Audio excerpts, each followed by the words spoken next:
Tem uma coisa que eu tenho falado já há muito tempo, eu falo nas minhas lives, eu falo aqui, eu falo para os meus alunos, eu falo para quem quiser ouvir. Que se você quiser entrar no mestrado acadêmico, se você quiser entrar no mestrado em Direito, você tem que ter um bom projeto. Você pode até entrar com o projeto mais ou menos, mas se você tiver um bom projeto, as suas chances vão aumentar exponencialmente para você entrar.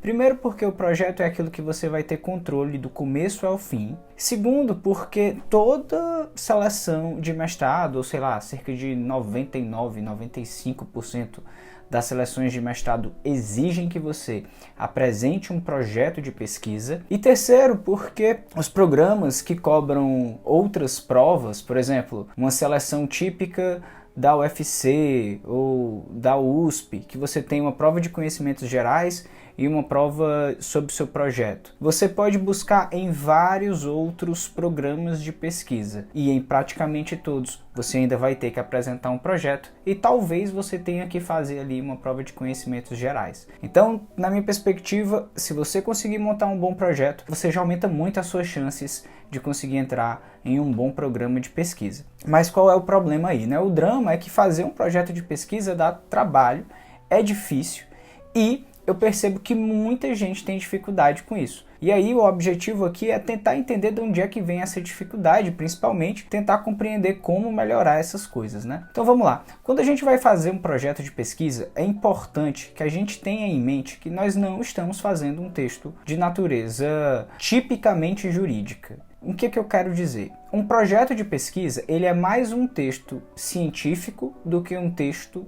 jurídico, propriamente dito. E aí vamos lá.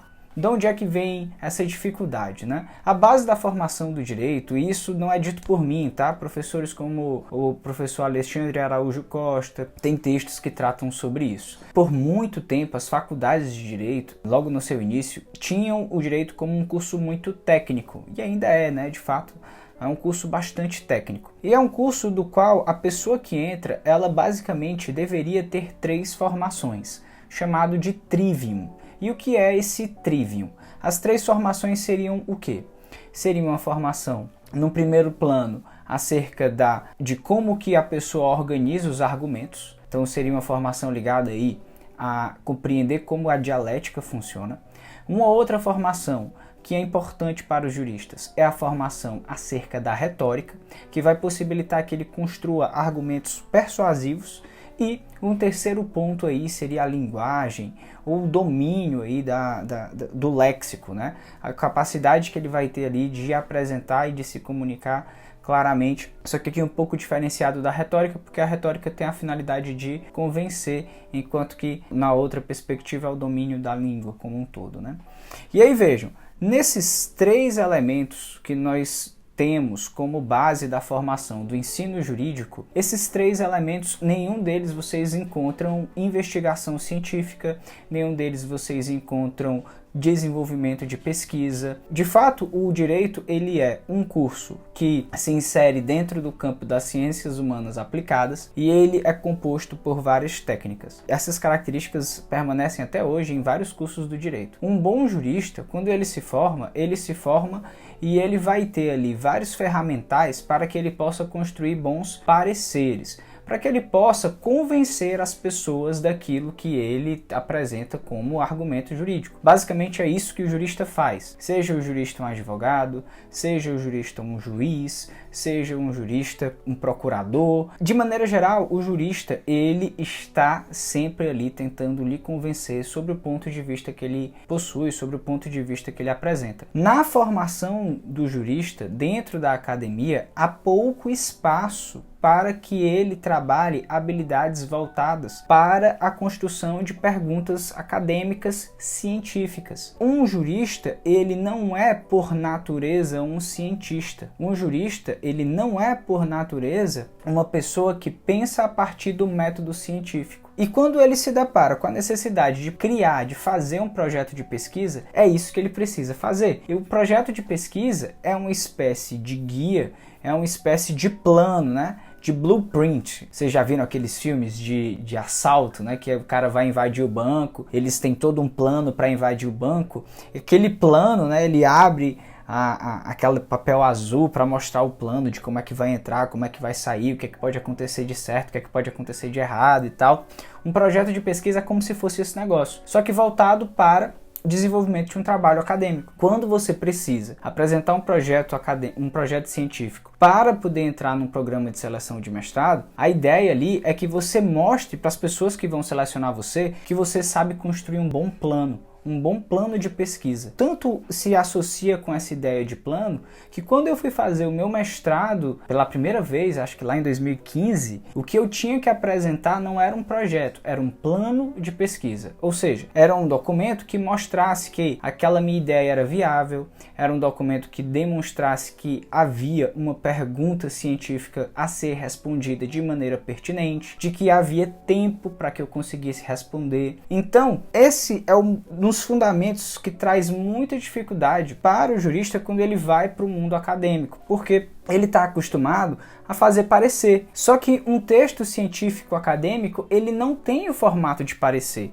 Enquanto que você, para fazer uma boa petição, você precisa apresentar argumentos persuasivos e, geralmente, você apresenta apenas aqueles que lhe servem, apenas aqueles que vão ser úteis para o seu argumento, um cientista faz justamente o oposto. Um cientista, ele deve não só apresentar os argumentos que reforçam a sua hipótese, mas, sobretudo, apresentar os argumentos que falsificam a sua hipótese. Ou seja, ele deve apresentar os dois argumentos e ele deve mostrar para quem vai ler o porquê de um argumento se sobrepor ao outro e com base em que ou em quem. Então é muito mais difícil comparado com outras áreas das ciências humanas que já estão mais acostumadas a desenvolverem pesquisas e trabalhos acadêmicos na graduação. É bem mais difícil para um jurista construir esse tipo de trabalho, porque o que ele aprende na graduação geralmente são textos de natureza técnica,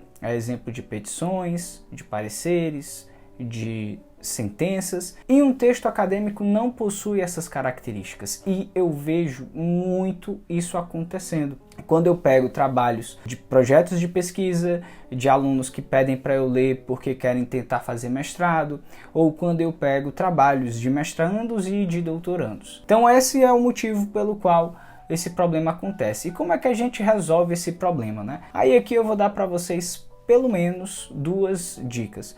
A primeira dica é você ter ciência disso, é o que eu acabei de falar. Você, na medida que tem consciência de que você deve ter um outro mindset, né? Se você precisa ter uma outra forma de pensar, você não deve pensar o seu projeto, o seu trabalho acadêmico, o seu artigo, você não deve pensar com a cabeça de que você vai querer convencer alguém de que você está certo, de que a sua interpretação é a certa, de que a sua hipótese é a certa. Você deve demonstrar para a pessoa que você, ao trabalhar aquela hipótese, você observou todos os argumentos que estavam ali no seu entorno, os argumentos a favor e os argumentos contrários àquilo que você entende que seria uma boa solução para o problema. Esse é um primeiro passo.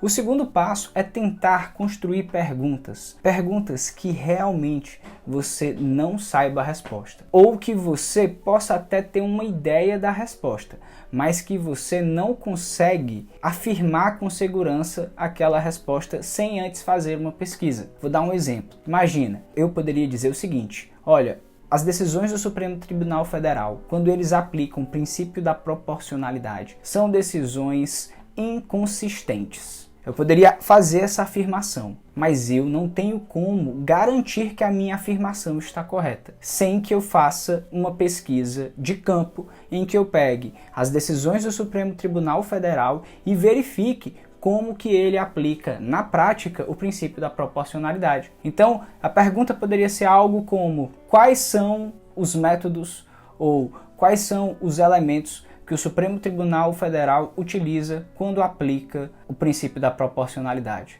Aí veja, essa pergunta, por mais que pela forma como ela é construída, ela fica difícil de eu simplesmente afirmar que o Supremo Tribunal Federal não aplica uma metodologia, não aplica um sistema que seja consistente.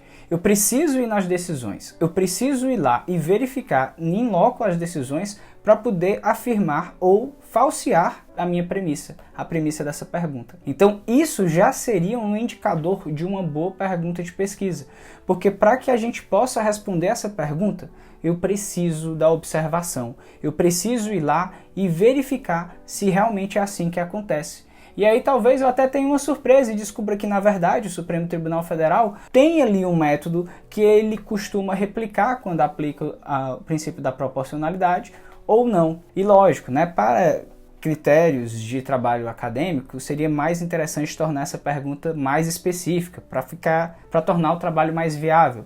Por exemplo, ao invés de falar de princípio da proporcionalidade de maneira geral, falar da aplicação do princípio da proporcionalidade pelo Supremo Tribunal Federal em ações em que a administração pública está presente, ou coisas nessa linha. Então, vejam só, aí é uma maneira que a gente tem para construir um projeto que tenha mais uma cara científica do que simplesmente construir um projeto baseando-se na ideia de que ele vai confirmar aquilo que eu já acho que é verdade. E aí, essa é a ideia desse vídeo. Essa ideia é fazer com que você possa realmente entender como pensar o projeto de pesquisa e, com isso, desenvolver um bom trabalho. Se você tiver gostado dessas dicas que eu dei, deixa um like aí, né? Porque dá um trabalho para construir esses vídeos. E me diz uma coisa, que dúvidas você tem sobre a elaboração de projeto de pesquisa?